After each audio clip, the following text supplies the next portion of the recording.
Hello, today we're going to talk about Bill Gates. Chapter 4 Opportunity Knocks. During his first year at Harvard, Bill was busy with college classes. Then, in the middle of his sophomore year, Bill read a magazine article that changed his life. Paul Allen was working in Boston at the time. He saw the article first. These words blazed across the cover of Popular Electronics in January 1973. World's first mini computer kit. Right away, Paul rushed over to Harvard to show Bill the magazine. Bill understood why Paul was so excited. This was amazing news. People now could buy a kit to build a small computer. It could do many of the same things as a huge mainframe. Its name was the Altair in 1800. In actuality, the Altair wasn't the world's first mini computer, but it cost less than $400.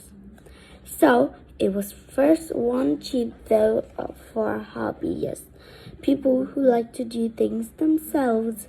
The Altair didn't look like old computers do today, about the size of a microwave oven. It looked like a back box with switches and light. There was no keyboard. There was no screen. Plus, you have to put the Altair together yourself. Even once the computer was assembled, buyers wouldn't have much.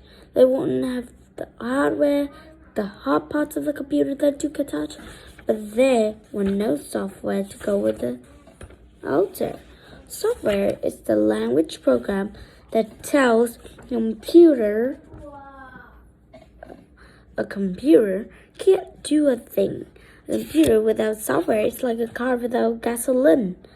Bill and Paul were struck with a powerful idea. They would write software for its new machine. Both of them were excellent programmers. They had the energy, they had the skill, they knew they could do it. Bill called the company that made the computer. It was Micro Instrumentation Telemetry System, MITS. The company was located in Albuquerque, New Mexico. Bill told the head of MITS, Ed Roberts, that he and his partner were writing language software for the Altair. Bill at his MITS was interested in seeing it. Sure, said Roberts. He agreed to meet the boys in a month or so. Yikes! Bill claimed that their program was nearly done. In reality, he and Paul hadn't even started. For about the next 8 weeks, Bill and Paul worked like mad. The challenge was huge. They didn't even have an Altair to work on. Mitz was behind in filling its orders, but the boy did have the instructions for the Altair. They could use them to build a simulator, a program that could trick a big computer into acting like a small one. That way, they could use a mainframe computer to test out their new code. Paul set to work building the simulator. Bill took charge of designing the software. He'd think hard before writing anything. Paul saw Bill pacing and rocking for long periods before yachting on a yellow Lego pad. Bill had to juggle his college classes with new projects. Something had to give. For Bill, it was sleep. Often he'd work late into the night. Paul later described Bill during that time. He'd been in the middle of a line of code when he gradually tilted forward and his nose touched the keyboard. After dozing an hour or two, he'd open his eyes, squint at the screen, blink twice, and resume precisely where he left off. As the deadline at MITS drew near,